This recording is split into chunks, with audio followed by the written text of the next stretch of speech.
গল্প কাহনের আজকের আয়োজন হুমায়ুন আহমেদের ছোট গল্প ছায়াসঙ্গী। প্রতি বছর শীতের ছুটির সময় ভাবি কিছুদিন গ্রামে কাটিয়ে আসব, দলবল নিয়ে যাব, হইচই করা যাবে। আমার বাচ্চারা কখনো গ্রাম দেখেনি, তারা খুশি হবে, পুকুরে ঝাপাঝাপি করতে পারবে। শাপলা ফুল শুধু যে মতিঝিলের সামনেই ফোটে না, অন্যান্য জায়গাতেও ফোটে, তাও স্বচক্ষে দেখিবে। আমার বেশিরভাগ পরিকল্পনায় শেষ পর্যন্ত কাজে লাগাতে পারি না। এটা কেমন করে জানি লেগে গেল। একদিন সত্যি সত্যি রওনা হলাম। আমাদের গ্রামটাকে অজপাড়াগা বললেও সম্মান দেখানো হয়। যোগাযোগ ব্যবস্থার এমন সুন্দর সময়েও সেখানে পৌঁছতে হয় গরুর গাড়িতে, বর্ষার সময় নৌকা। তবে মাঝখানে একটা হাওর পরে বলে সেই যাত্রা অগস্ত্য যাত্রার মতো। অনেকদিন পর গ্রামে গিয়ে ভালো লাগলো। দেখলাম আমার বাচ্চাদের আনন্দ বর্ধনের সব ব্যবস্থাই নেওয়া হয়েছে। কোত্থেকে যেন একটা হাড় জিরে বেতো ঘোড়া জোগাড় করা হয়েছে। এই ঘোড়া নড়চড় করে না, এক জায়গায় দাঁড়িয়ে থাকে। খুব বেশি বিরক্ত হলে দীর্ঘ নিঃশ্বাসের মতো একটা শব্দ করে এবং লেজটা নাড়ে। বাচ্চারা এত বড় একটা জীবন্ত খেলনা পেয়ে মহা খুশি। 2-3 জন একসঙ্গে ঘোড়ার পিঠে উঠে বসে থাকে। তাদের অসংখ্য বন্ধুবান্ধব জুটে গেল। যেখানেই যায় তাদের সঙ্গে গোটা 50 ছেলেপুলে থাকে। আমার বাচ্চারা যা করে তাতেই তারা চমৎকৃত হয়। আমার বাচ্চারা তাদের বিপুল জনপ্রিয়তায় অভিভূত। তারা তাদের যাবতীয় প্রতিভা দেখাতে শুরু করলো। কেউ কবিতা বলছে, কেউ গান, কেউ ছড়া। আমি একগাদা বই সঙ্গে করে নিয়ে গিয়েছিলাম। আমার পরিকল্পনা পুরোপুরি বিশ্রাম নেওয়া, শুয়ে বসে বই পড়া, খুব বেশি ইচ্ছে করলে খাতা কলম নিয়ে বসা। একটা উপন্যাস অর্ধেকের মতো লিখেছিলাম, বাকিটা কিছুতেই লিখতে ইচ্ছে করছিল না। পাণ্ডুলিপি সঙ্গে করে নিয়ে এসেছি, নতুন পরিবেশে যদি লিখতে ইচ্ছে করে। প্রথম কিছুদিন বই বা লেখা কোনোটাই নিয়ে বসা গেল না। সারাক্ষণই লোকজন আসছে।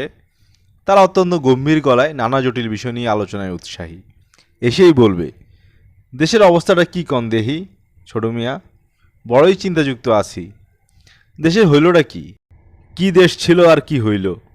দিন 4-5 পর সবাই বুঝে গেল দেশ সম্পর্কে আমি কিছুই জানি না, গল্প গুজবক তেমন করতে পারি না। তারা আমাকে রেহাই দিল। আমি হাঁপ ছেড়ে বাঁচলাম। গ্রামের নতুন পরিবেশের কারণেই হোক বা অন্য কোনো কারণেই হোক, আমি লেখালেখির প্রবল আগ্রহ বোধ করলাম। অসমাপ্ত পাণ্ডুলিপি নিয়ে বসলাম। সারাদিন লেখালেখি কাটাকুটি করি। সন্ধ্যায় স্ত্রীকে সঙ্গে করে বেড়াতে বের হই। চমৎকার লাগে। প্রায় রাতেই 1-2 করে গাতক আসে। এরা জ্যোৎস্না ভেজা উঠোনে বসে চমৎকার গান ধরে। ও মনা, এই কথাটা না জানলে প্রাণে বাঁচতাম না, না না না, প্রাণে বাঁচতাম না, এসব গান। সময়টা বড় চমৎকার কাটতে লাগলো। লেখার ব্যাপারে আগ্রহ বাড়তেই লাগলো। সারাদিনই লিখি। এক দুপুরের কথা, এক মনে লিখছি। জানালার ওপাশে খুট করে শব্দ হলো। তাকিয়ে দেখি খালি গায়ে রোগামতো 10-11 বছরের একটা ছেলে গভীর আগ্রহে আমার দিকে তাকিয়ে আছে। ওকে আগেও দেখেছি। জানালার ওপাশ থেকে গভীর কৌতূহলে সে আমাকে দেখে। চোখে চোখ পড়লেই পালিয়ে যায়। আজ পালালো না। আমি বললাম, কিরে? সে মাথাটা চট করে নামিয়ে ফেলল। আমি বললাম, চলে গেলি নাকি? ও আড়াল থেকে বলল, না। নাম কি তোর? মন্তাজ মিয়া। আয় ভেতরে আয়। না। আর কোনো কথাবার্তা হলো না। আমি লেখায় ডুবে গেলাম। ঘুঘু ডাকা শ্রান্ত দুপুরে লেখালেখি আনন্দই অন্যরকম। মন্তাজ মিয়ার কথা ভুলে গেলাম। পরদিন আবার একই ব্যাপার। জানালার ওপাশে মন্তাজ মিয়া বড় বড় কৌতূহলী চোখে তাকিয়ে আছে। আমি বললাম, কি ব্যাপার মন্তাজ মিয়া? আয় ভেতরে। সে ভিতরে ঢুকলো। আমি বললাম, থাকিস কোথায়? উত্তরে পোকা খাওয়া দাঁত বের করে হাসল। স্কুলে যাস না? আবার হাসি। আমি খাতা থেকে একটা সাদা কাগজ ছিঁড়ে তার হাতে দিলাম। সে তার এই বিরল সৌভাগ্যে অভিভূত হয়ে গেল। কি করবে বুঝতে পারছে না। কাগজটা গন্ধ শুকলো। গালের উপর খানিকক্ষণ চেপে ধরে রেখে উল্কার বেগে বেরিয়ে গেল। রাতে খেতে খেতে আমার ছোট চাচা বললেন, মন্তাজ হারামজাদা তোমার কাছে আসে নাকি? আসলে একটা চড় দিয়ে বিদায় করবে। কেন? বিরাট চোর, যাই দেখে তুলে নিয়ে যায়। ত্রিসীমানায় ঘেঁষতে দিবে না। 2 দিন পর পর মার খায়, তাতে হুঁশ হয় না। তোমার এখানে সে কি করে? কিছু করে না। চুরির সন্ধানে আছে। কে জানে, এর মধ্যে হয়তো তোমার কলম টলম নিয়ে গিয়েছে। না, কিছু নেয়নি। ভালো করে খুঁজে টুজে দেখো, কিছুই বলা যায় না। ওই ছেলের ঘটনা আছে। কি ঘটনা? আছে অনেক ঘটনা, বলবো এক সময়। পরদিন সকালে যথারীতি লেখালেখি শুরু করেছি। হইচই শুনে বের হয়ে এলাম। অবাক হয়ে দেখি মমতাজ মিয়াকে 3-4 জন চ্যাংদোলা করে নিয়ে এসেছে। ছেলেটা ফুফাচ্ছে, বোঝাই যাচ্ছে প্রচণ্ড মার খেয়েছে। ঠোঁট ফেটে রক্ত পড়ছে, একদিকে গাল ফুলে আছে। আমি বললাম, কি ব্যাপার? শাস্তিদাতাদের একজন বলল, দেখেন তো এই কলমটা আপনার কিনা? মমতাজ হারামজাদার হাতে ছিল। দেখলাম কলমটা আমারই, 4-5 টাকা দামের বল পয়েন্ট। এমন কোনো মহার্ঘ বস্তু নয়, আমার কাছে চাইলেই দিয়ে দিতাম। চুরি করার প্রয়োজন ছিল না। মনটা একটু খারাপই হলো। বাচ্চা বয়সে ছেলেটা এমন চুরি শিখলো কেন? বড় হয়ে করবি কি? ভাই সাহেব, কলমটা আপনার? হ্যাঁ, তবে আমি এটা ওকে দিয়ে দিয়েছি, ছেড়ে দিন। বাচ্চা ছেলে, এত মারধর করছেন কেন? মারধর করার আগে আমাকে জিজ্ঞেস করে নেবেন না? শাস্তিদাতা নির্বিকার ভঙ্গিতে বলল, এ মায়ের ওর কিছু হয় না, এইডের কাছে পানি ভাত। মায়ের না খাইলে ভাত হজম হয় না। মমতাজ মিয়া বিস্মিত চোখে আমাকে দেখছে। তাকে দেখেই মনে হলো সে তার ক্ষুদ্র জীবনে এই প্রথমে একজনকে দেখছে যে চুরি করার পরও তাকে চোর বলেনি। মমতাজ মিয়া নিঃশব্দে বাকি দিনটা জানালার পাশে বসে রইল।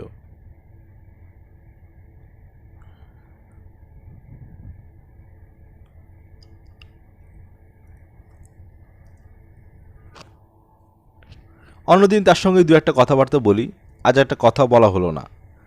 মেজাজ খারাপ হয়ে গিয়েছিল। এই বয়সে একটা ছেলে চুরি শিখবে কেন? মমতাজ মিয়ার যে বিশেষ একটা ঘটনা আছে তা জানলাম আমার ছোট চাচির কাছে। চুরি ঘটনারও 2 দিন পর। গ্রামের মানুষদেরই একটা অদ্ভুত ব্যাপার, কোন ঘটনা যে গুরুত্বপূর্ণ কোনটা তুচ্ছ তা এরা বুঝতে পারে না। মমতাজ মিয়ার জীবনে এত বড় একটা ব্যাপার কেউ আমাকে এতদিন বলেনি, অথচ তুচ্ছ সব বিষয় অনেকবার করে শোনা হয়ে গেছে। মমতাজ মিয়ার ঘটনাটা এই, 3 বছর আগে কার্তিক মাসে মাঝামাঝি মমতাজ মিয়া দুপুরে প্রবল জ্বর নিয়ে বাড়ি ফেরে। সেই জ্বরের প্রকোপ এতই বেশি যে শেষ পর্যন্ত মমতাজ মিয়া হতদরিদ্র বাবা একজন ডাক্তারও নিয়ে এলেন। ডাক্তার আনা কিছুক্ষণের মধ্যেই মমতাজ মিয়া মারা গেল। গ্রামে জন্ম এবং মৃত্যু দুটোই বেশ স্বাভাবিকভাবে গ্রহণ করা হয়। মমতাজ মিয়ার মা কিছুক্ষণ চিৎকার করে কাঁদল, তার বাবাও খানিকক্ষণ আমার পুত কই গেল রে বলে চেঁচিয়ে স্বাভাবিক হয়ে গেল। বেঁচে থাকার প্রবল সংগ্রামে তাদের লেগে থাকতে হয়। পুত্র শোকে কাতর হলে চলে না। মরা মানুষ যত তাড়াতাড়ি কবর দিয়ে দেওয়া হয় ততই নাকি সোয়াব, এবং কবর দিতে হয় দিনের আলো থাকতে থাকতে। কাজেই জুম্মা ঘরের পাশে বাদ আসর মমতাজ মিয়ার কবর হয়ে গেল। সব কিছুই খুব স্বাভাবিকভাবে। অস্বাভাবিক ব্যাপারটা শুরু হলো দুপুর রাতের পর, যখন মমতাজ মিয়ার বড় বোন রহিমা কলমাকান্দা থেকে উপস্থিত হলো। কলমাকান্দা এখান থেকে 21 মাইল। এ দীর্ঘ পথ একটি গর্ভবতী মহিলা পায়ে হেঁটে চলে এলো এবং বাড়িতে পা দিয়ে চেঁচিয়ে বলল, তোমরা করছো কি? মমতাজ বাচ্চা আছে, কবর খুঁড়ে তারা বাইর করো, দিরং করবা না। বলাই বাহুল্য কেউ তাকে পাত্তা দিল না। শোকে দুঃখে মানুষের মাথা খারাপ হয়ে যায়। কবর দিয়ে দেওয়ার পর নিকট আত্মীয় স্বজনরা সবসময় বলে ও মরে নাই। কিন্তু মমতাজ মিয়ার মন রহিমা এই ব্যাপারটা এত হইচই শুরু করলো যে সবাই বাধ্য হলো মৌলানা সাহেবকে ডেকে আনতে। মৌলানা সাহেবের পায়ে গিয়ে পড়ল রহিমা, কাঁদতে কাঁদতে বলল, মমতাজ বাচ্চা আছে, আপনি এরে বাঁচান। আপনি না বললে কবর খুঁড়ত না। আপনি রাজি না হওয়া পর্যন্ত আমি পাওয়া ছাড়তাম না।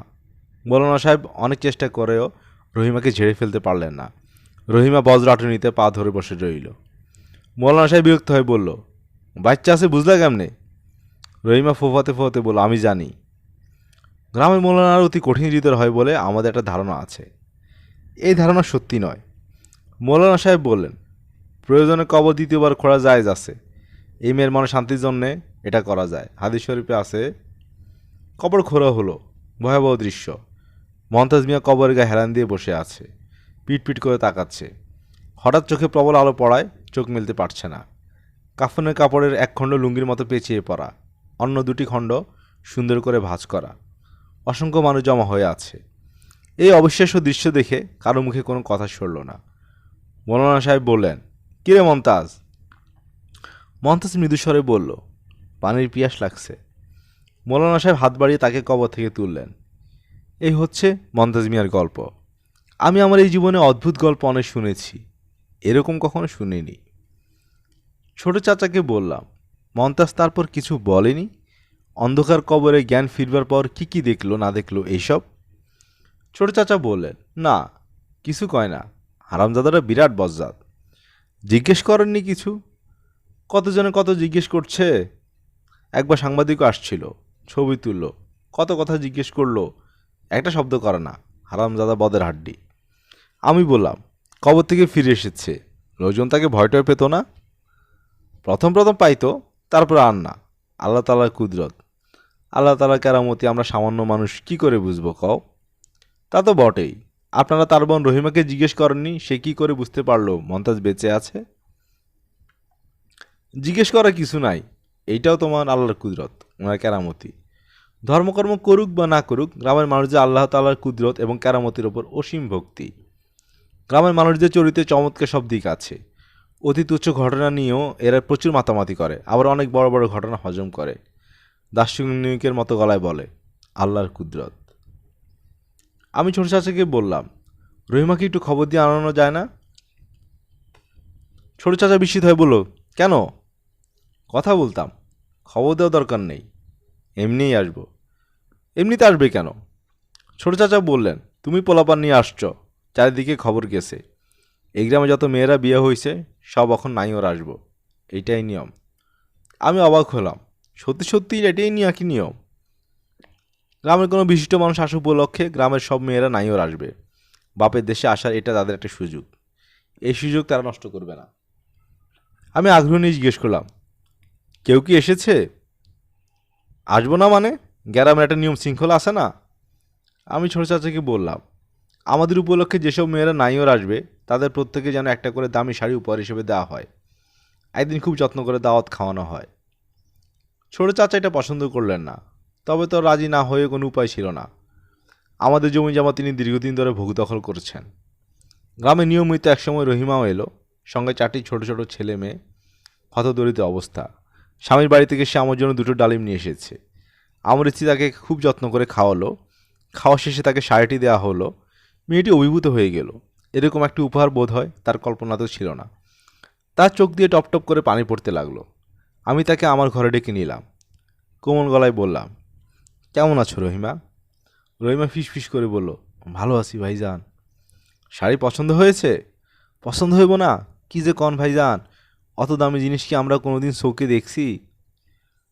তোমার ভাইয়ের ব্যাপারটা জানতে চাচ্ছিলাম, তুমি কি করে বুঝলে ভাই বেঁচে আছে? রহিমা অনেকটা চুপ করে থেকে বলল, কি করে বুঝলাম আমি নিজেও জানি না ভাইজান। মৃত্যুর খবর শূন্য দৌড়াইতে দৌড়াইতে আসছি। বাড়ির উঠানে পা দিতে মনে হলো মমতাজ বাচ্চা আছে। কি জন্য মনে হলো? জানি না ভাইজান, মনে হইল। এরকম কি তোমার আগেও হয়েছে? মানে কোনো ঘটনা আগে থেকে কি তুমি বলতে পারো? জি না। মমতাজ তোমাকে কিছু বলেনি? জ্ঞান ফিরলে সে কি দেখলো বা তার কি মনে হলো? জি না। জিজ্ঞেস করনি? করছি, হারামদাদা কথা কয় না। রহিমা আরও খানিকক্ষণ বসে পান টান খেয়ে চলে গেল। আমার টানা লেখালেখিতে ছেদ পড়ল। কিছুতে আর লিখতে পারি না। সবসময় মনে হয় বাচ্চা একটি ছেলে কবরের বিকট অন্ধকারে জেগে উঠে কী ভাবল, কী সে দেখল, তখন তার মনের অনুভূতি কেমন ছিল। মমতাজ মিয়াকে জিজ্ঞেস করতে ইচ্ছে করে, আবার মনে হয় জিজ্ঞেস করাটা ঠিক হবে না। সবসময় মনে হয় বাচ্চা একটা ছেলেকে ভয়স্থিতি মনে করিয়ে দেওয়াটা অন্যায় কাজ। এই ছেলে নিশ্চয়ই প্রাণপণে এটা ভুলতে চেষ্টা করছে বলেই কাউকে কিছু বলতে চায় না। তবু একদিন কৌতূহলের কাছে পরাজিত হলাম। দুপুরবেলা গল্পের বই নিয়ে বসেছি। পাড়াগার ঝিম ধরা দুপুর, একটু যেন ঘুম ঘুম আসছে। জানালার বাইরে খুট করে শব্দ হলো। তাকিয়ে দেখি মন্তাজ। আমি বললাম, কি খবর মন্তাজ? ভালো। বোন আছে না চলে গেছে? গেছে গা। আয় ভেতরে আয়। মন্তাজ ভেতরে চলে এলো। আমার সঙ্গে তার ব্যবহার এখন বেশ স্বাভাবিক। প্রায়ই খানিকটা গল্প গুজব হয়। মনে হয় সে আমাকে খানিকটা পছন্দ করে। এসব ছেলেরা ভালোবাসার খুব কাঙ্গাল হয়। অল্প কিছু মিষ্টি কথা, সামান্য একটু আদর, এতেই তারা অভিভূত হয়ে যায়। এক্ষেত্রেও তাই ঘটেছে বলে আমার ধারণা। মমতাজ এসে খাটের এক প্রান্তে বসল। আড়ে আড়ে আমাকে দেখতে লাগলো। আমি বললাম, তোর সঙ্গে কয়েকটা কথা বলি। কেমন? আচ্ছা, ঠিকমতো জবাব দিবি তো? হুম। আচ্ছা মমতাজ, কবরে তুই জেগে উঠেছিলি, মনে আছে? আছে। যখন জেগে উঠলি তখন ভয় পেয়েছিলি? না। না কেন? মন্তাজ চুপ করে রইল। আমার দিক থেকে অন্যদিকে চোখ ফিরিয়ে নিল। আমি বললাম, কি দেখলি? চারদিকে অন্ধকার? হ। কেমন অন্ধকার? মন্তাজ এবারও জবাব দিল না। মনে হচ্ছে সে বিরক্ত হচ্ছে। আমি বললাম, কবর তো খুব অন্ধকার, তবু ভয় লাগলো না? মন্তাজ নিচু স্বরে বলল, আরেকজন আমার সাথে আসিল, সেই জন্য ভয় লাগেনি। আমি চমকে উঠে বললাম, আরেকজন ছিল মানে? আরেকজন কে ছিল? চিনি না, আন্ধারে কিচ্ছু দেখা যায় না। ছেলে না মেয়ে? জানি না। সে কি করলো? আমারে আদর করলো আর কইল কোনো ভয় নাই। কিভাবে আদর করলো? মনে নাই। কি কি কথা সে বলল? মজার মজার কথা, খালি হাসি আসে। বলতে বলতে মমতাজ মিয়া ফিক করে হেসে ফেলল। আমি বললাম, কীরকম মজার কথা? দুই একটা বল তো শুনি। মনে নাই। কিছুই মনে নাই? সে কে? এটা কি বলেছে? জি না। ভালো করে ভেবে টেবে বল তো, কোনো কিছু কি মনে পড়ে? উনার গায়ে শ্যালোর মতো গন্ধ ছিল। আর কিছু? মমতাজ মিয়া চুপ করে রইল। আমি বললাম, ভালো করে ভেবে টেবে বল তো, কিছুই মনে নেই? মমতাজ মিয়া অনেকক্ষণ চুপ করে থেকে বলল, একটা কথা মনে আসছে। সেটা কি? বলতাম না, কথাটা গোপন। বলবি না কেন? মন্তাজ জবাব দিল না। আমি আবার বললাম, বল মন্তাজ, আমার খুব শুনতে ইচ্ছে করছে। মন্তাজ উঠে চলে গেল। এই তার সঙ্গে আমার শেষ দেখা।